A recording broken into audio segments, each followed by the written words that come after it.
Ibrahim Traoré défie Donald Trump. L'Afrique n'est plus votre terrain de jeu. Une réplique cinglante qui marque un tournant. Ouagadougou, Burkina Faso, l'Afrique n'est plus un continent soumis aux dictats étrangers. C'est en tout cas le message fort qu'a tenu à faire passer le capitaine Ibrahim Traoré, président de la transition au Burkina Faso, en adressant une réponse ferme à Donald Trump. Alors que l'ancien président américain a récemment déclaré que les États-Unis doivent garder le contrôle sur les ressources stratégiques africaines pour éviter que la Chine et la Russie ne s'en emparent, le chef d'État burkinabé n'a pas tardé à réagir avec une prise de position aussi tranchante qu'inattendue.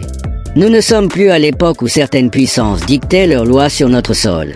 L'Afrique, et particulièrement le Burkina Faso, ne sera plus le terrain de jeu des multinationales étrangères qui pillent nos richesses sous couvert d'accords léonins. Nous allons récupérer ce qui nous appartient et l'exploiter nous-mêmes, pour le peuple et par le peuple, a-t-il déclaré dans une allocution télévisée. Cette déclaration fait suite à une série de mesures prises par le gouvernement burkinabé pour renforcer son indépendance économique et politique vis-à-vis des puissances occidentales. Mais cette fois, en visant directement Donald Trump et les États-Unis, Ibrahim Traoré envoie un message clair. L'Afrique ne compte plus rester passif face aux ambitions des grandes puissances.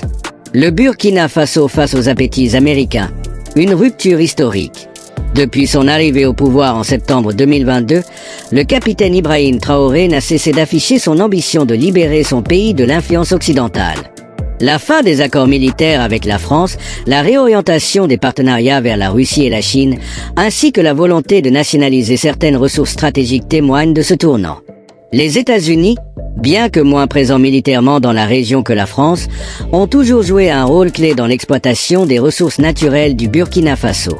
Des entreprises américaines détiennent des permis d'exploitation minière sur plusieurs sites aurifères stratégiques du pays.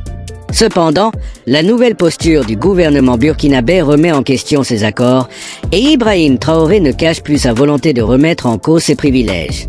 Si certaines entreprises américaines pensent pouvoir continuer à exploiter nos mines sans respecter notre souveraineté, qu'elles se préparent. Nous allons revoir tous les accords. S'ils ne nous respectent pas, alors ils perdront leur permis et nous exploiterons nous-mêmes nos ressources, a-t-il martelé lors de son discours. Cette déclaration marque une nouvelle étape dans la confrontation entre le Burkina Faso et les puissances occidentales. Pour Ibrahim Traoré, le pillage des ressources africaines doit cesser. Et il est prêt à prendre des mesures radicales pour s'assurer que les richesses minières du pays profitent enfin au peuple burkinabé. Le poids du secteur minier dans l'économie burkinabé.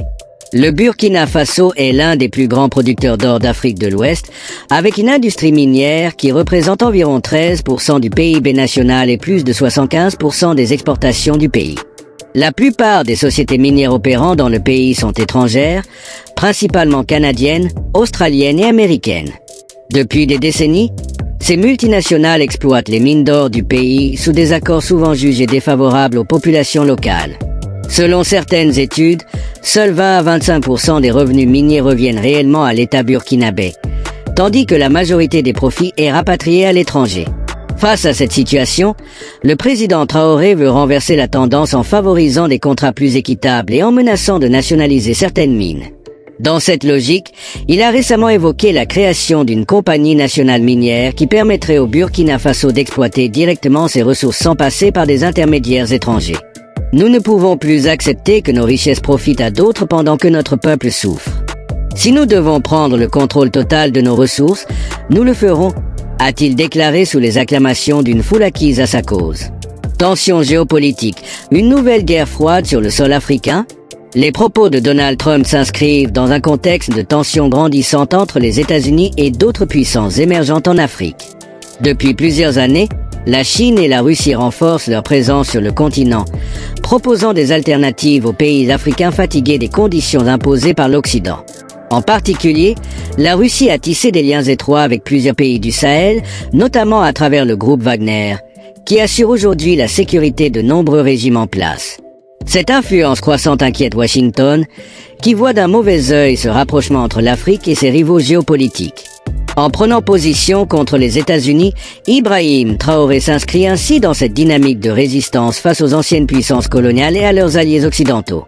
Il rejoint un cercle de leaders africains souverainistes comme Assimi Goïta au Mali ou Abdourahmane Tiani au Niger, qui militent pour une indépendance totale du continent.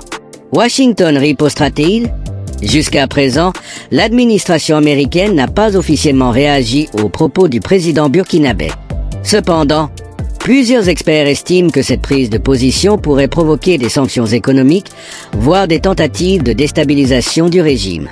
Les États-Unis disposent de plusieurs leviers de pression, notamment en limitant l'accès du Burkina Faso au marché financier international ou en encourageant des mouvements internes d'opposition.